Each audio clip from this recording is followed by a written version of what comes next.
एक पंक्ति है कि कौन कहता है कि आसमां में सुराख हो नहीं सकता, एक पत्थर तो तबीयत से उछालो यारो। दरअसल में इस पंक्ति की चर्चा करना इसलिए ज़रूरी है कि इस वक्त हम जहां बैठे हैं, आज की तारीख में बिहार के अगर आप शख्सियतों की बात करेंगे तो उसमें से एक शख्सियत हैं सुमन जी। किसी परिचय के, किसी नाम के मोहताज नहीं है। शालीनता इनके जीवन की सबसे बड़ी पूंजी है और यही वजह है कि धर्म कहता है कि अगर किसी भी व्यक्ति के भीतर शालीनता है, सौम्यता है, तो निश्चित तौर पर वह अपनी न सिर्फ मंजिल को प्राप्त करेगा बल्कि उस ऊंचाई पर पहुंचेगा जिस ऊंचाई की परिकल्पना उन्होंने खुद की है। दरअसल में सुमन जी की जो राजनीतिक पृष्ठभूमि रही है वह अपने पिता से रही है और जीतन राम मांझी जी के बेटे हैं सुमन जी।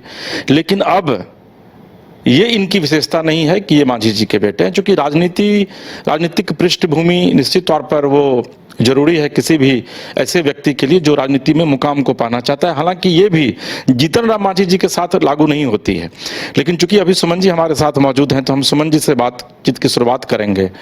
और सबसे पहला सवाल सुमन जी आपसे है, राजनीतिक पृष्ठभूमि आपकी रही है, राजनीति आपको अपने पिता से मिली है। आपके पिताजी भी काफ़ी सौम्य हैं, काफ़ी सरल हैं। कई बार उनसे मुझे मिलने का मौका मिला, कई बार मैंने उनका इंटरव्यू भी किया। आपको लगता है कि राजनीति में, आज की राजनीति में शालीनता बहुत ज़रूरी है? क्योंकि जितने भी राजनेता हैं आपके जो इर्द गिर्द हैं, भी आपके मित्र हैं तेजस्वी यादव, भले ही अपोजिशन में हो वो, लेकिन आपको लगता नहीं है कि ये शालीनता कहीं ना कहीं से व्यक्ति को उसके मुकाम तक पहुंचाती है? और यही वजह है कि सुमन जी की शालीनता से राजनेताओं को, खास करके जो युवा पीढ़ी है, उनको प्रेरणा लेने की आवश्यकता है। देखिए, ऐसी बात नहीं है कि हमसे प्रेरणा लें, लेकिन शालीनता तो हर इंसान के लिए ज़रूरी है। अगर आप कहें कि इंसान का श्रृंगार है, शालीन व्यक्ति ही सब लोगों को अच्छे लगते हैं। उनका व्यवहार, आपका व्यवहार से, आप जिस मकसद से आप राजनीति में आए हैं और आप कहते हैं कि हमको बिहार के उन गरीबों को आगे उठाना है, आगे बढ़ाना है। और अभी थोड़ा आपके आने से थोड़ी देर पहले मैंने देखा कि लखीसराय से 2 बुजुर्ग आए हुए थे, बेचारे निसहाय, और अपनी बातों को कहने के लिए भी उनके पास शब्द नहीं थे। एक सीओ के यहाँ मोटेशन कराना है उनको, उसके नापी कराना है। वो ऐसे लोगों को आपको एडवोकेसी करना है, उनको रिप्रेजेंट करना है, उनको आगे लाना है, तो आपको शालीन होना ही होगा। क्योंकि गरीब व्यक्ति आपके आप भाव अगर है तो आपके आसपास नहीं आएंगे। उनको उस जैसा बन के दिखाना होगा कि हम आपके अपने हैं, परिवार हैं। तो शालीनता हर व्यक्ति के लिए, चाहे वो राजनीति कर रहा हो, किसी नौकरी पेशा में हो, चाहे घर में हो, उसका एक ताकत भी है और उसका एक श्रृंगार भी है। अच्छा संतोष, सुमन जी, आपने गरीबों की बात की, आपने भी चर्चा भी की। अभी 2 लोग आए थे आपके यहाँ और आपने उनकी दर्द को, पीड़ा को सुना। वो अपने शब्दों में बयान नहीं कर पा रहे थे। कई ऐसे मंत्री हैं, सबके यहाँ इस तरह मतलब जाते हैं लोग, गरीब तबके के लोग जाते हैं, आपके यहाँ भी आते हैं। हम भी अक्सर आए हैं तो देखा है कि आपके यहाँ भीड़ लगी रहती है। लेकिन सिर्फ गरीबों के लिए बात करना ही होता है या फिर उनका काम भी करना होता है? क्योंकि कई बार अक्सर होता है कि मंत्री के यहाँ लोग जाते हैं, अपनी पर्ची देते हैं, मंत्री जी लोग भी सुन लेते हैं। कमोबेश जब उनसे बाद में मिलने जाइए तो वो कहते हैं कि जी गए तो थे मंत्री जी के पास लेकिन काम नहीं हुआ, एक बार फिर से जाना पड़ेगा उनके यहाँ। तो फिर आप किस तरह से स्ट्रेटेजी बनाते हैं कि अगर आपके यहाँ कोई आए तो वो काम हो जाए उसका और उसको दोबारा ना आना पड़े? देखिए, सबसे बड़ी बात है, जो हम गरीबों की बात कहे हैं, निश्चित तौर पर वो आते हैं बहुत ही आकांक्षा लेके। और आपको गरीब व्यक्ति ऐसा होता है कि आपको भगवान की तरह देखते हैं। उनको लगता है कि उनकी सारी समस्याओं का समाधान जिनके पास हम जा रहे हैं।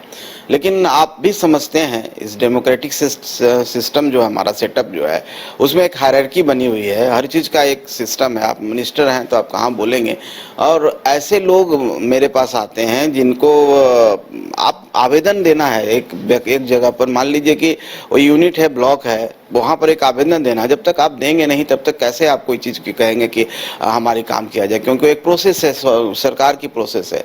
तो वो लोग यहाँ पर आकर के हमें कहते हैं कि आप ही आवेदन लिख दीजिए। आज ही की घटना मैं बता रहा हूँ। अब उसके लिए हम लोग के पार्टी के अध्यक्ष हैं, उसके लिए प्रखंड में हमारे प्रखंड अध्यक्ष हैं। मैंने अपने पार्टी के जिला अध्यक्ष को बोला, उनका एड्रेस दिया, उनका नंबर दिया, उनसे बात कराया कि आप इनके लिए आवेदन लिख दीजिए और सीओ साहब को मैं फ़ोन कर देता हूँ। तो देखिए ये सब बात ठीक है। अब 100% मैंने कहा ना कि हर बात काम नहीं होता है, कुछ काम ऐसी होती है, लेकिन हम लोग कोशिश करते हैं, समाज के उस वर्ग को रिप्रेजेंट करने की कोशिश कर रहे हैं। चाहे जीतन राम मांझी जी की जो बात इन्होंने कहा, तो जीतन राम मांझी जी ने कैसे संघर्ष करके इतना आगे बढ़े, पढ़े लिखे, अपने समय के पहले ग्रेजुएट हुए, पहले नौकरी पाए, उसके बाद राजनीति में भी जो मुकाम उन्होंने हासिल किया। हम समझते हैं कि हमारे समाज में अभी तक कोई सीएम नहीं बने हैं और बहुत सारी, तो हम लोग ने उसको जिया है, उसको फील करते हैं रोज। इसलिए हम लोग प्रयास हमारा सार्थक हो, इसके लिए हम लोग 100% प्रयास करते हैं। लेकिन ये हम नहीं कहते हैं कि सबको हम खुश करके भेजते हैं। निश्चित तौर पर कुछ लोग आते हैं और फिर दोबारा त्योहार आते हैं। सुमन जी, एक जो महत्वपूर्ण सवाल है कि आपके पिताजी अक्सर ये कहा करते हैं कि मेरा बेटा सुमन है, वो एमए किए हुए है, आपकी शिक्षा के प्रति आपकी काफ़ी रुचि थी शुरू से ही।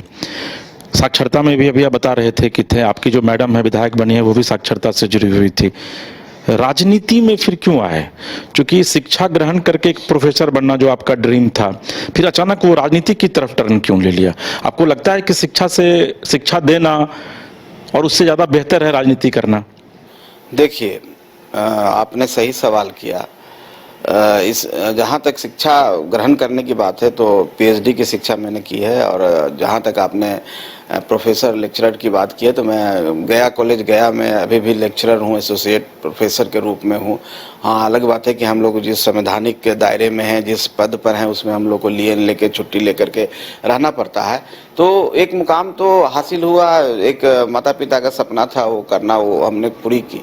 लेकिन ये एक नेचुरल इंस्टिंक्ट जिसको कहते हैं, अपने आप चला आता है, इसको आप रोक नहीं सकते। आप पत्रकारिता कर रहे हैं तो आपके पिताजी ने आपको ये नहीं कहा था कि आप पत्रकारिता करो, ये अपने आप होता है। जब मैं होश संभाला तो अपने इर्द गिर्द अपने आसपास देखा कि राजनीतिक माहौल है, हमारे पिताजी राजनीति, तो अनायास अपने आप वो फील्ड हमारे पास आया।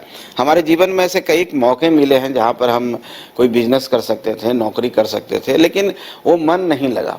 हम जैसा कि आपने बताया कि साक्षरता टोटल लिटरेसी मिशन में हमने काम किया, यूनिसेफ में हमने काम किया, और भी कुछ काम किए हमने, और कृषि के क्षेत्र में भी हमने काम किया, लेकिन मन वहाँ नहीं लगा।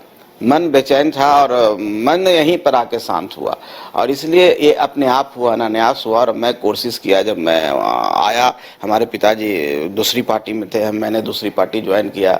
करीब 2000 में हम भारतीय जनता पार्टी के सदस्य हुए और 12-13 साल उस सदस्य रहे। जब पार्टी बनी हमारी, जब 14 में हमारी 15 में पार्टी बनी, तो उसके बाद ही इस पार्टी को हम, पहली दूसरी पार्टी है जो बीजेपी के बाद इस पार्टी को हम ग्रहण किए। यहाँ इसलिए किए कि मुझे लगा कि एक नई पार्टी बनी है, एक नई विचारधारा आई है और उन गरीबों का एडवोकेसी करने की एक लड़ाई शुरू हुई है, तो हमको अपने पिताजी के साथ हो जाना चाहिए। तब से हम हैं, लेकिन हम लोग संघर्ष किए हैं। और राजनीति, निश्चित तौर पर कोई भी आप काम करते हैं तो समाज सेवा, आप पढ़ लिख कर भी आप कुछ करते हैं तो उसमें भी एक समाज सेवा है, लोगों को प्रेरित करना, जागरूक करना, ये सबसे बढ़िया माध्यम है। आप ये माध्यम को लोग गलत तरीके से देखते हैं, लेकिन हम समझते हैं कि लोकतांत्रिक व्यवस्था में राजनीति से बढ़िया माध्यम नहीं हो सकता जिसमें आप लोगों की सेवा कर सकते हैं, लोगों को अपलिफ्ट कर सकते हैं, लोगों को अवेयर कर सकते हैं। इसलिए दो चीज़ है, एक तो मेरी वो बचपन से ऐसी बन गई अवधारणा कि हमको यहाँ जाना वहीं सूट करता है हमको, और दूसरी बात है कि पढ़ने के बाद भी लगा कि नहीं, यही बेहतर है मेरे लिए। तो ये सब चीज़ अपने आप हुआ है, नेचुरल है, और मैं कोई अपने से कभी सोच के नहीं किया, अपने आप हो गया। ऐसा माहौल था, माहौल बना। आज भगवान का शुक्रगुजार हूँ, अपने पिताजी का भी, कि सभी लोगों का, कि आज एक पद दायित्व को मैं निर्वहन कर रहा हूँ। अच्छा संतोष सुमन जी, यहाँ पर बात जब की जाती है तो फिर कई सारे सवाल फिर उठते भी हैं। देखिए, परिवारवाद को लेकर काफ़ी हमले होते रहे हैं। नरेंद्र मोदी अपने मंच से ये बात कहते भी आए हैं। उसके बाद नरेंद्र मोदी नहीं, आप देखिए जेडीयू भी इस चीज़ को उठाती है, परिवारवाद को। फिर ये बात उठता है तो फिर जो उंगली है आपके ऊपर भी आती है कि फिर परिवारवाद से फिर कहाँ अछूता है, फिर संतोष सुमन का परिवार कहाँ अछूता है, जितेंद्र राम मांझी का परिवार कहाँ अछूता है। वो भी तो परिवारवाद ही कर रहा है। वहाँ पर उनके बेटे बन गए विधायक, उनकी बहू बन गई विधायक, तो फिर परिवारवाद में फिर आप लोग भी शामिल हो जाते हैं। देखिए, परिवारवाद का डिफिनेशन परिस्थितियों में चेंज होता है, किसी कारण से कुछ होता है। जहाँ तक मेरा सवाल है, मैंने आपको बोला कि जब हमारे पिताजी ने राजनीतिक शुरू की, उनके अंदर भी ऐसी प्रेरणा आई होगी। वो जॉब करते थे, जॉब से रिजाइन कर दिए, उनके अंदर एक बात कि नहीं हमको राजनीति करना। वो उस ज़माने में तो लोग हंसते थे उन पर। जब रिजाइन किए तो कहते थे कि जिसको खाने को नहीं है वो कहता है कि हम नेता बनेंगे, जिसको पास भैंस नहीं है वो कहता है हम लालबत्ती पर। ये इस तरह का सरकारिज्म उनके साथ गाँव के ही लोग बोलते थे, हंसते थे। ऐसा कि रिजाइन किया, लेकिन वो तो बने, संघर्ष किए। तो मैं भी जैसा बताया कि शुरुआती दौर से ही मेरे अंदर ऐसा भावना आ गई थी कि मुझे राजनीति करना है। और राजनीति जब मेरी भावना आई है, जब चंचल मन में भावना आता है उसको आप रोक नहीं सकते। मैंने तो फिर आरजेडी पर भी तो आरोप नहीं लगने चाहिए। मैं बताता हूँ, मैंने एकदम प्रयास किया और प्रयास करके एबीपी में, कॉलेज लाइफ में मैं दिल्ली में पढ़ता था, उस समय था। मेरे पिताजी को पता भी नहीं था कि मैं किस पार्टी। मैं आपको लिटरली बताता हूँ कि मेरे पिताजी गुस्सा हुए कि क्यों तुम बीजेपी में चले गए। पिताजी को भी पता नहीं था कि मैं लाल कृष्ण आडवाणी जी के मंच पर जाके शामिल होऊंगा। मुझे गुस्सा भी हुआ। वो वहाँ कभी राजद का झंडा मेरे घर पर लगा रहता था, मैं भाजपा का झंडा लगा दिया। तो एक बहुत तरह की द्वंद्व है। और तो मैं उनके खिलाफ राजनीति किया और उनके मर्जी के खिलाफ, और उसके बाद मैं संघर्ष किया। आप बड़े नेता जो आज के डेट में भारतीय जनता पार्टी में है, उनसे पूछ सकते हैं कि संतोष सुमन ने कितना संघर्ष किया वहाँ। मैं एक मुकाम पर था कि मैं टिकट भी हासिल कर लिया था। मेरे पिताजी ने कहा कि दोनों नहीं लड़ना है, एक ही कोई लड़ेगा। तो मैं कहा ठीक है आप ही लड़िए। तो आप देखिए, आप जो जिस परिवारवाद का आरोप लगा रहे हैं, उस समय मेरे पिताजी कहे कि हम दोनों नहीं लड़ेंगे, एक ही लड़ेगा। और मैंने छोड़ा है। और ये बात को मैं ऑन रिकॉर्ड इसलिए बोल रहा हूँ कि आप किन्हीं से पूछ सकते हैं। आज श्रद्धेय मोदी जी नहीं हैं, लेकिन आज भी उनके समकक्ष जितने नेता हैं उनसे आप पूछ सकते हैं। मैंने छोड़ा है, मैं कहा नहीं आप चुनाव लड़े। तो परिवारवाद तो आप किसी भी, आप ही के परिवार में कोई भाई अगर आपका इस पेशा में आना चाहता है तो उसको आप रोक नहीं सकते हैं। मतलब आप ये कहना है कि वो लोग अगर आरजेडी पर आरोप लग रहे हैं या फिर राहुल गांधी अब देखिए, तो उन लोगों को विरासत में मिला, संघर्ष करना। आरजेडी का क्या है, Tejashwi Yadav ji direct deputy CM बने, या तो आपको पता है पहली बार बने और डायरेक्ट डिप्टी सीएम बन गए। मैं तो चुनाव पहले भी लड़ा, 15 में मैं चुनाव हार गया। मैं बीजेपी से मुझे टिकट भी मिल गया था, मैं टिकट को नहीं लिया और मेरे पिताजी कहे कि दोनों नहीं लड़ेंगे। तो मैं तो वहाँ संघर्ष करके वहाँ भी मैंने हासिल कर लिया था। और उस समय मैं वहाँ राज्य समिति का सदस्य होता था। मंगल पांडे जी जब अध्यक्ष है तो उनका मैं प्रस्तावक बना हूँ। ये कोई ऑन रिकॉर्ड बात है, किन्हीं से आप पूछ सकते हैं। तो वो अगर वो मेरे हमको जोड़ते हैं कि हम परिवारवाद है, तो मुझे नहीं लगता है। मेरी एक सास जो बनी है, तो जदयू में माननीय नीतीश कुमार जी ने उनको टिकट दिया, अपना संघर्ष करके वो बनी श्री विधि से। हाँ, परिवारवाद को आप अगर रिलेट कर सकते हैं मेरी पत्नी से, इस बात को मैं एक्सेप्ट करता हूँ। मैं क्योंकि इस क्वेश्चन से मैं नहीं कह रहा हूँ कि आज के डेट में कि मैं कह दूं कि मैं नहीं कर रहा। ये परिवारवाद को रिलेट कर सकता है, लेकिन इसके पीछे भी एक कहानी है। इसके पीछे एक कहानी है कि जब हम इमामगंज में टिकट देना था, इमामगंज में बहुत तरह संघर्ष की बात थी, बहुत तरह की अंदर से बातें आ रही थी। और वहाँ के लोग मुझे कहे कि आप चुनाव लड़िए। इवन शीर्ष नेता भी भारतीय जनता पार्टी के थे कि आप चुनाव लड़िए। मेरे पिताजी ने भी बोला कि आपको चुनाव लड़ना है। मैं कहा कि मुझे तो अभी एमएलसी है, मैं अभी नहीं लड़ना चाहता हूँ और मैं तो पार्टी के लिए काम करना चाहता हूं। और एक एमएलए एक दायित्व आपको मिलता है तो आप क्षेत्र के प्रति बन जाते हैं। तो वहां पर आया कि ठीक है आप नहीं लड़ेंगे। तो क्षेत्र के लोग ने कहा कि आप अपनी पत्नी को लड़ाइए, नहीं तो दूसरा आदमी नहीं जीतेगा। वो वहाँ स्वाभाविक प्रक्रिया थी और हमारे यहाँ बहुत स्वाभाविक तरीके से टिकट के लिए मंथन हुआ और एक बात आया जिसमें आरोप प्रत्यारोप भी हुआ, द्वंद्वता भी हुई। लेकिन मेरी पत्नी को सबने कहा कि लड़ेगी और चुनाव जीती है। और देखिए कितने संघर्ष से हम जीते हैं। तो एक मजबूरी भी कह सकते हैं इसको। लेकिन आज के डेट में मैं आपके सामने आज कर रहा हूँ, आज तक नहीं मैंने बोला। ये कोई जरूरी नहीं कि मेरी पत्नी अगली बार चुनाव लड़े। मैं इस विचारधारा में विश्वास रखता हूँ। मैं इसलिए कह रहा हूँ कि परिवारवाद, मैं कह रहा हूँ कि यहाँ पर परिवारवाद मैं मानता हूँ, लेकिन और 3 जगह मैं परिवारवाद नहीं मानता हूँ। तो हम भी पढ़े लिखे हैं और हम भी अपने समाज के, और जहाँ तक मेरी पार्टी पिछली बार 7 सीट पर लड़ी थी तो हम समाज के उस तबके को दिए हैं जो झोपड़ी में रहता था। प्रफुल्ल मांझी हमारे माननीय विधायक हैं, आप उनका घर जाके लखीसराय में देखिए, रेलवे के किनारे एक झोपड़ी बना के रहते थे। हम सरवन भैया को कुटुम्बा में दिए और वहाँ पर एकदम सरवन भैया के पास चप्पल नहीं होते थे पहनने के लिए। कैसे तो हम लोग ने कोशिश किया, हम अपने कार्यकर्ताओं को दिए हैं। हाँ ठीक है, एक जगह हम इस बात को एक्सेप्ट करते हैं। मैं आज से पहले भी मुझे लगता है अंदर से बेचैनी होती है कि नहीं इस अथी में नहीं रहना चाहिए। तो मैं घूम रहा हूँ अपने क्षेत्र में, मैं सार्थक प्रयास कर रहा हूँ। जनता ने मुझे वोट दिया है तो उसके लिए मैं सारा काम के लिए रात दिन लगा हूँ। और मेरी वाइफ भी जो है, मेरी पत्नी भी है, वो भी क्षेत्र में रहती हैं। उसके बावजूद भी मैं कहता हूँ कि आज भी मुझे लगता है कि मैं अपनी पत्नी को नहीं लड़ाऊंगा अगले चुनाव में। चलो सुमन जी, एक बड़ा महत्वपूर्ण सवाल है। विवादों के साथ एक दामन चोली का रिश्ता रहा है जीतन राम मांझी जी का। कभी वो लालू जी पर कुछ बोल देते हैं, जब लालू जी के साथ रहते हैं तो मोदी जी पर कुछ बोल देते हैं, और इन सब से अलग हट करके अगर हम लोग चर्चा करें तो सनातन धर्म पर वो अक्सर टिप्पणी करते हैं। वो कभी कहते हैं कि मैं राम को नहीं मानता। अगर आप राम को नहीं मानते हैं तो आप खुद को फिर सबरी का वंशज कहते हैं। लेकिन इन सब से अलग हट करके जो संतोष सुमन की एक छवि है, संतोष सुमन विवादों से बहुत दूर रहना चाहते हैं, और मांझी जी का जो भी बयान आया उसमें कभी आपने जवाब नहीं दिया मीडिया के सामने आकर के। क्या माने इसको? देखिए, हर व्यक्ति का अपना अभिव्यक्ति है और अपना सोच है। मैं उन पर टिप्पणी नहीं करना चाहता हूं। जहां तक श्री जीतन राम मांझी जी का सवाल है, धर्म की बात है, तो मैं बचपन से देखा हूं कि वो मानते हैं, लेकिन जो अभिव्यक्ति जिसको आडंबर कह सकते हैं, उसको चाहे पूजा कह सकते हैं, कुछ भी उसको किसी तरीके से आप ले लें, उसको नहीं करते हैं, उसका प्रगटीकरण नहीं करते हैं, लेकिन वो भगवान को मानते हैं। ऐसी बात नहीं। सर, चुनाव से पहले तो गए थे राम दरबार अयोध्या को। हाँ, गए थे। फिर राम पर टिप्पणी क्यों? अब मैंने कहा ना कि वो कभी भगवान को अति नहीं करते थे। कि वो कंटेस्ट अलग था। जिस परिस्थितियों में उन्होंने बोला, वो बोले थे कि जो लोग धर्म के नाम पर लोगों को परेशान करते हैं, लोगों को ठगते हैं, चाहे गलत तरीके से धर्म का उपयोग करके कोई दूसरा कारण करते हैं, उन पर वो कटाक्ष किए थे।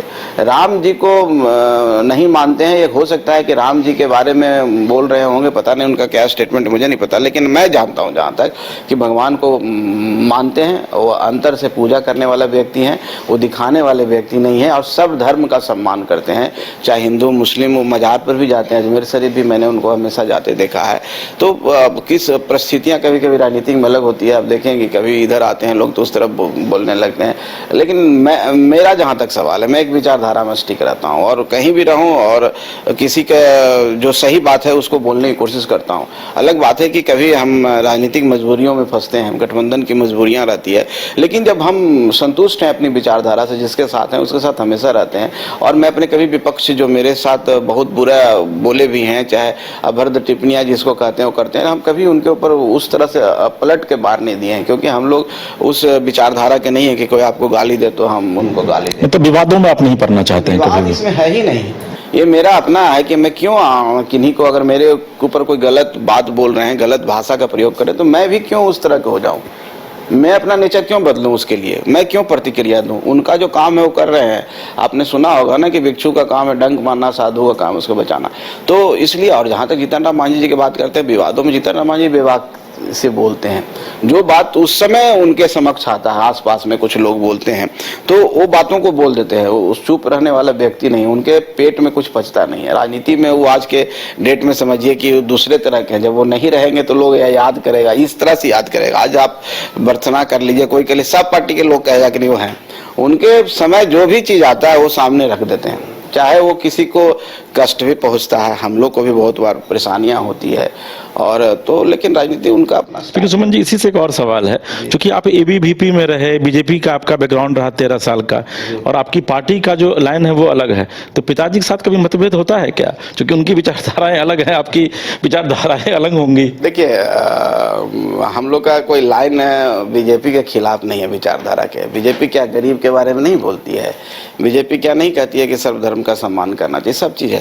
हाँ, कभी ऐसे बहुत सारे ऐसे मौके आए हैं कि हम लोग को विचारधारा में द्वंद्वता आई है, मतभेद तो होता ही है। अब मतभेद होना भी चाहिए राजनीति में। जब आप एक मुकाम पर पहुंचते हैं तो कुछ न कुछ तो डिफरेंसेस होता है, और वो डिफरेंसेस बहुत सारी ऐसी बातें होती है, वाद विवाद भी होता है, तो वो सब मीडिया में कहने की बात नहीं है। लेकिन हाँ, हम अपनी विचारधारा के साथ रहते हैं, कभी अपनी विचारधारा बदलने वाले व्यक्ति नहीं है, और जहाँ हैं वहाँ रहेंगे, और हम मजबूती के साथ जिसके साथ रहते हैं। अच्छा, बात कर लें चुनाव की, 2025 के चुनाव की बात कर ले, विधानसभा चुनाव की। आप एक तरफ एनडीए के साथ इंटैक्ट हैं, आप लोग कहते हैं, और जीतन राम मांझी भी कहते हैं कि जहां मोदी जी हैं वहां पर हम हैं, तो मतलब इंटैक्ट हैं आप लोग। लेकिन जब कोई भी ऐसी बात आती है तो फिर बात आ जाती है सीटों पर, तो उनका बयान आ जाता है कि जी हमें 40 सीटें चाहिए।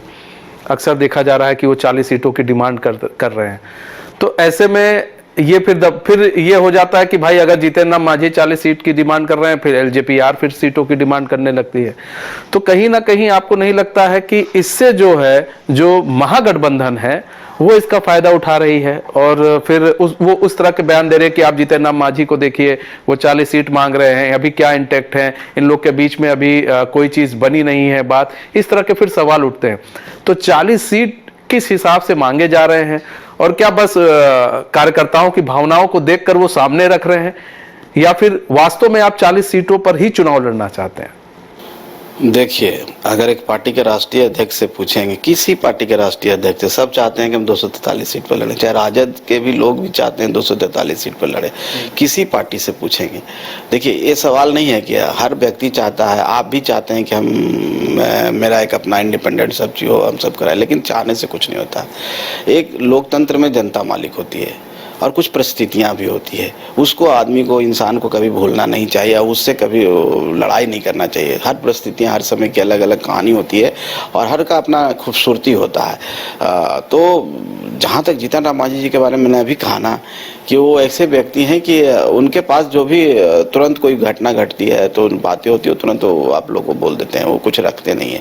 जहाँ तक 40 सीट का डिमांड की बात है, कभी जितेंद्र राम मांझी जी ने एनडीए फोरम में नहीं बोला, चाहे सब नेताओं के पास मुझे 40 सीट लड़ना चाहिए। वो आप उनकी बातों को अगर पूरा रिलेट करेंगे, कहीं पर आज के डेट में होता है कि कट पेस्ट भी किया जाता है, अगर आप पूरा उनका सीक्वेंस में भाषण सुनेंगे तो लोगों को कहते हैं कि आप हमको मजबूत कीजिए, हमको इतनी ताकत दीजिए और इस लायक बनाइए ताकि हम 40 सीट ले सकें और आप भी उसमें चुनाव लड़िएगा। और आप 40 सीट अगर लड़िएगा तो 20 सीट जीतिएगा, 25 सीट जीतिएगा, 30 सीट जीतिएगा, तो आपकी जो आवाज़ है, जितनी मुखरता से हम उठाते हैं वो और मुखर होकर उठाएंगे और आपका और काम हम करेंगे। तो उसको लोग ने बोल दिया कि डिमांड किया 40 सीटें किया। अब देखिए, पार्टी के राष्ट्रीय अध्यक्ष हम हैं और हम लोग समझते हैं गठबंधन धर्म को भी हम लोग समझते हैं, और गठबंधन धर्म में क्या हमारी लिमिटेशंस है और कहाँ हमको बोलना चाहिए, सब बात है। अभी इस तरह के बात का कोई डिसीजन नहीं हुआ है। संतोष जी, एक सवाल है, कबीर लिखते हैं कि जात न पूछो साधो की, लेकिन आपकी जो पार्टी का जो टैग लाइन है, या मांझी जी हों या फिर आप हों या आपके और भी जो नेता हों, आखिर जाति आधारित राजनीति क्यों करते हैं आप लोग? हम तो कभी नहीं कहे हैं, पता नहीं आप कहाँ से टैगलाइन देख लिए हैं। मेरा जो टैगलाइन है कि सबका इरादा नेक हो, भारत के गरीब हो एक हो। सर, अभी आपने कहा ना कि मैंने लखीसराय में भुइयां को टिकट दिया, वहां मैंने उसको टिकट दिया, मैं तो अपनी जाति विशेष पर ही आप बात कर रहे हैं। अब आप गलत डायरेक्शन में जा रहे हैं। हम तो और भी जानते, एक उदाहरण दिए कि उस कम्युनिटी की बात हम कहें कि जिस कम्युनिटी से जितेंद्र राम मांझी आते हैं, आज सामाजिक व्यवस्था में कम्युनिटी सबसे नीचे पैदान पर है। चाहे जो भी इंडिकेटर्स आप ह्यूमन राइट, मानवता का लेते हैं, ह्यूमैनिटीज के जो भी इंडिकेटर्स को आप लेते हैं, चाहे एजुकेशन की बात हो, चाहे उनका जॉब की बात हो, चाहे पॉलिटिकल अवेयरनेस की बात हो, इसलिए मैंने कहा कि मैं उस कम्युनिटी के लोगों को दिया टिकट। लेकिन ऐसा नहीं है कि हम दूसरे कम्युनिटी को नहीं दिए। हमारे के यहाँ यादव भी लड़े, अब कसबा से राजेंद्र यादव भी लड़े, तो ऐसी बात नहीं। हमारे यहाँ फॉरवर्ड समाज के अनिल कुमार जी भी लड़े। तो आप मानते हैं कि जमात की राजनीति होनी चाहिए, जाति की नहीं होनी चाहिए? नहीं, हमारा टैग लाइन है, हम कह रहे हैं कि गरीब गरीब की बात करते हैं। हमने अभी बोला आपको कि गरीबों का एडवोकेसी करते हैं, और गरीब में बात सही है कि सबसे ज्यादा गरीब दलित में होता है, और दलितों में सबसे ज्यादा गरीब निश्चित तौर पर आप सर्वे करा लीजिए कि भुइयां मुसर समाज में। इस बात को आप भी मानेंगे तो फोकस तो रहेगा ही। लेकिन ऐसा नहीं है कि हम दूसरे को, आप 21 में देखेंगे कि 21 में जब हम लोग 15 में आप देखेंगे 21 सीटों पर हम लड़े थे, उसमें 4 मुस्लिम लोगों को हमने टिकट दिया, समाज के सब वर्ग को टिकट दिया। हम सफल असफल होना मेरे अपने ऊपर मालिक हमारे जो जनता है उस पर डिपेंड करता है, लेकिन हम लोग सबको साधने की कोशिश की है। और आज भी हम लोग को कोई भी मौका मिलता है, कोई भी संवैधानिक पद देने की बात होता है तो हम लोग सबको साधने की कोशिश करते हैं। इसलिए हमारा विचारधारा गरीब की विचारधारा है, और गरीब की विचारधारा में जो जिसकी ज्यादा संख्या है उसके ऊपर ज्यादा फोकस रहते हैं, बस इतना ही सी बात है। लेकिन जाति की बात हम नहीं करते। हमारे जितेंद्र राम मांझी तालकोटोरा में पहले व्यक्ति थे जो कहते स्वर्णों को आरक्षण मिलना चाहिए, उसके बाद लोग बोलना शुरू किया, वह हो भी गया। तो लेकिन यह ठीक है कि हमारा वो बात को फोकस में नहीं आया, कुछ लोगों की बात को प्रमुखता से आता है क्योंकि हम उतना उस चीज को मीडिया में। अच्छा सर, इसी से जुड़ा एक और सवाल है संतोष जी, कभी आप लालू जी के साथ जाते हैं, कभी आप बीजेपी के साथ जाते हैं, दोनों के साथ आपने दोनों का स्वाद लिया है, आपको बेहतर कौन लगता है, लालू जी या फिर बीजेपी? अब देखिए, आप एक व्यक्ति का नाम ले रहे हैं और एक पार्टी का नाम ले रहे हैं। जहां तक पार्टी का सवाल है, चलिए ठीक है, लालू जी या फिर मोदी जी? देखिए, जहाँ तक पार्टी का सवाल है और पार्टी की विचारधारा, एनडीए की विचारधारा निश्चित तौर पर विकास की विचारधारा है, विश्वास की विचारधारा है। और जब जब लालू जी का सरकार के बारे में, जो राजद की सरकार है उसके बारे में सबको पता है कि जंगल राज बोला जाता था, और वो जंगल राज के पीछे बहुत सारे कारण हैं। नरसंहारों का दौर हुआ करता था और जॉब नहीं थे, लोग पलायन कर रहे थे, सब जगह रात में बिजली नहीं होती थी, सड़कें नहीं होती थी। अगर उससे तुलना करेंगे तो निश्चित तौर पर एनडीए की सरकार जब से बनी, माननीय मुख्यमंत्री जी ने 2005 से जब सरकार संभाला, एकाएक चेंज आया। हमारी बेटी बहनें साइकिल से रोड पर निकलना शुरू हो गई, लोग शाम में निकलना शुरू हो गए, लोग आने लगे, एक विश्वास जगह, और विश्वास के साथ साथ विकास। आज देखिए कि फ्लाईओवर बन रहे हैं, मेट्रोज बन रहे हैं, तो ये तो निश्चित तौर पर तुलना अगर करेंगे तो आपको ही पता चलेगा बेहतर को, आईने की तरह साफ है। इसमें बोलने नहीं सर, पब्लिक को तो पता है, नेताओं को पता नहीं होता है, क्योंकि आपको सीट नहीं मिलेंगी तो आप फिर कहेंगे भाई हम जा रहे हैं आरजेडी के साथ। अब देखिए, अब मैं किसी दूसरे के ऊपर टिप्पणी नहीं करता हूँ, आप मुझसे पूछ रहे हैं, मैं व्यक्तिगत तौर पर आपसे मैं कहना चाहता हूँ कि मेरी विचारधारा कभी चेंज नहीं होगी। कभी किसी समय में हम कमिट कर रहे हैं, आप कैमरे के सामने ये लाइव जाएगा संतोष जी, आप एनडीए का साथ नहीं छोड़ेंगे। मेरी विचारधारा कभी चेंज नहीं होती है, विचारधारा की राजनीति करते हैं। जब विचारधारा की राजनीति करते हैं ना, तो अगर आपका मन स्वच्छ है, आपका मन सही है, वो तो ग्रेटनेस हो गया ना, कि जहाँ मौका मिला वहीं भाग जाओ। लेकिन जब अगर आप उस तरह की विचारधारा को लेकर काम करते हैं तो आपको तो घूंट 20 भी पीना पड़ेगा। कहने का मतलब है कि आपको उस तरह से कॉम्प्रोमाइज भी करना पड़ेगा। अगर आप लार्जर इंटरेस्ट में सोचते हैं तो व्यक्तिगत इंटरेस्ट को छोड़ दीजिए। हाँ, पार्टी के राष्ट्रीय अध्यक्ष होने, मैं चाहता हूँ मेरी पार्टी बढ़े, लेकिन मैं इस प्रोसेस, इस डेफिनेशन में, इस सोच का भी व्यक्ति हूँ, थॉट का व्यक्ति हूँ कि एक दिन में कुछ नहीं होता है। आप बचपन में बच्चे हुए, उसके बाद युवा हुए, उसके बाद वो पार्टी के साथ भी लागू होता है। वो कुछ लोग फॉर्चुनेट लोग होते हैं कि पार्टी बनाए, राष्ट्रीय जनता दल, और सरकार बना लिए। लेकिन हम उस विचारधारा तेजस्वी यादव पर आप निशाना साध रहे हैं। लेकिन मैं उस विचारधारा में विश्वास रखता हूँ, संघर्ष इंसान को करना चाहिए, और हम संघर्ष कर रहे हैं धीरे धीरे। अब देखिए, हम 1 सीट से 4 सीट आए, निश्चित तौर पर हम आगे बढ़ेंगे, और हम कोई हड़बड़ में ही नहीं है। 20 साल राजनीति करना है, तो 20 साल के बाद एक मुकाम में, 20 साल में हम मुकाम में पहुंचना चाहते हैं, मेरा एक टारगेट है, तो धीरे धीरे होगा। और वो आपके चाहने से कुछ नहीं होता है, जनता मालिक है, इसलिए सब धीरे धीरे होता है। अकबक में हम लोग नहीं रहते हैं, हमारे अंदर पूरी शांति है और हम काम करना चाहते हैं, विचारधारा के साथ काम कर। अच्छा, एक सवाल और भी है, हम ये जानना चाहते हैं कि अभी आप कह रहे हैं कि हम जाति की राजनीति नहीं करते हैं और हम जाति की राजनीति से बड़ा दूर रहते हैं, लेकिन जब पार्टी का आपका जो बेस बना वो तो इसी को लेकर बना था। दूसरी चीज़ ये कि अभी आपने देखा कि आरजेडी लगातार जो है जाति की राजनीति में लगी हुई है, पासी समाज को साधने की कोशिश कर रही है, ताड़ी को शराबबंदी से दूर करने की कोशिश, कहा जा रहा है हम ताड़ी को शराबबंदी से दूर रखेंगे, ये आरजेडी का कहना है। और जो शराबबंदी के दौरान जिनकी गिरफ्तारी हुई थी उनको भी हम छोड़ देंगे। एक तरफ एलजेपीआर जो है पासवान जाति की राजनीति करता है, वो कहता है पासवान जाति बड़ा पिछड़ा है, वो बहुत गरीब है। तो सब लोग अपनी अपनी जाति की बात करके कहते हैं बहुत गरीब है, और तब बात तो वहीं आ जाती है कि जाति की राजनीति ही तो हो रही है, कहाँ सब लोग एक है यहाँ पर। और आप यही देख लीजिए, यहाँ कहा जाता है कि मुस्लिमों की जब हम बात करते हैं, मुसलमानों की जब बात करते हैं, तब हम कहते हैं अल्पसंख्यक, उसमें हम जाति को नहीं ढूंढते हैं। लेकिन आपको नहीं लग रहा है कि हिंदुओं के अंदर हम सिर्फ जाति ढूंढ रहे हैं?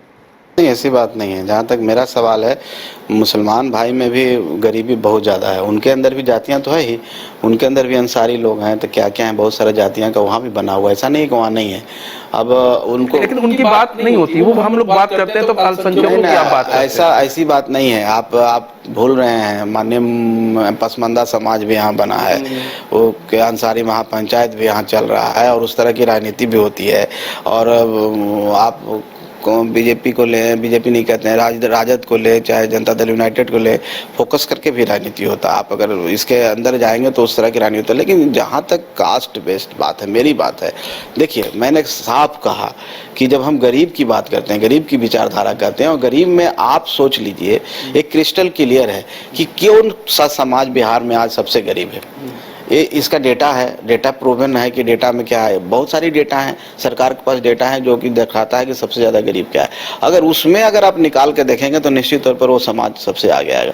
तो उस समाज को अगर हम फोकस करते हैं तो गलत क्या करते हैं। हमने कभी नहीं कहा, इसका ये मतलब नहीं है कि हम दूसरे समाज के लोग नहीं कहते, ऐसा नहीं है कि हम दूसरे समाज के लोगों को यहाँ पर मान्यता नहीं देते हैं। हमारी पार्टी 15 बनी थी, समाज के हर वर्ग के नेता जो एमएलए थे, मिनिस्टर थे, सब मेरे पास थे, सबको हम लोग साथ के चलें, सबको हमको लेके चले। ठीक है, उन लोग कालांतर में हमें छोड़ दिए, लेकिन हम आज भी समाज को नहीं छोड़े हैं। लेकिन कहीं पर आप भी कहीं पर रहेंगे, किसी भी चीज़ में रहेंगे तो कुछ फॉलोवर्स आपके बन जाते हैं, कुछ आपके क्रिटिक्स भी बन जाते हैं।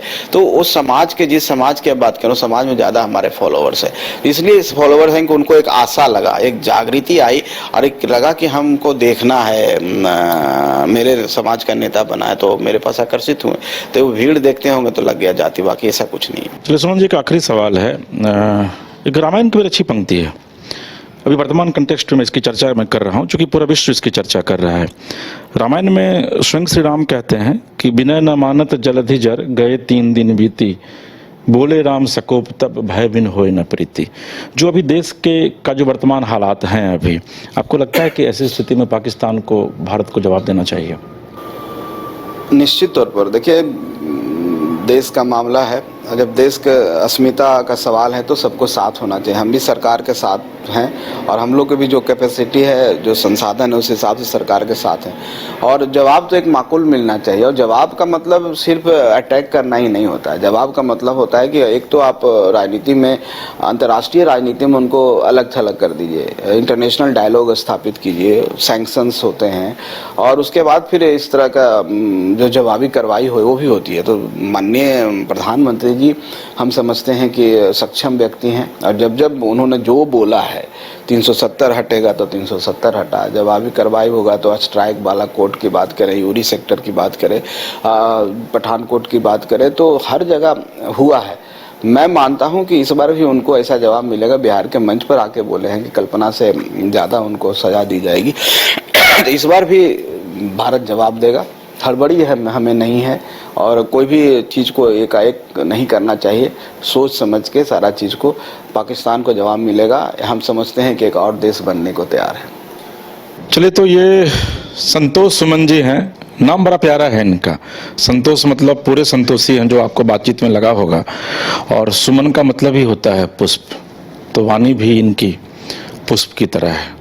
संतोष जी, हमारी बहुत शुभकामनाएं हैं आपको कि आप इस चुनाव में 40 क्या, मैं तो चाहूँगा कि 243 सीट पर आप चुनाव लड़ें और जीत करके फिर बिहार का मुख्यमंत्री बने। आपने अपना कीमती समय दिया, इसके लिए आपको बहुत बहुत धन्यवाद। तो आपको हमारा ये कार्यक्रम कैसा लगा, आप कमेंट बॉक्स में जाकर कमेंट कीजिए, लाइक कीजिए, हमारे चैनल को सब्सक्राइब कीजिए, और अपने सहयोगी कैमरा पर्सन हीरा, सोनू, विवेक और मनीष के साथ इसके राजीव को दीजिए इजाज़त, और आप देखते रहिए न्यूज़ बायोस्कोप। नमस्कार।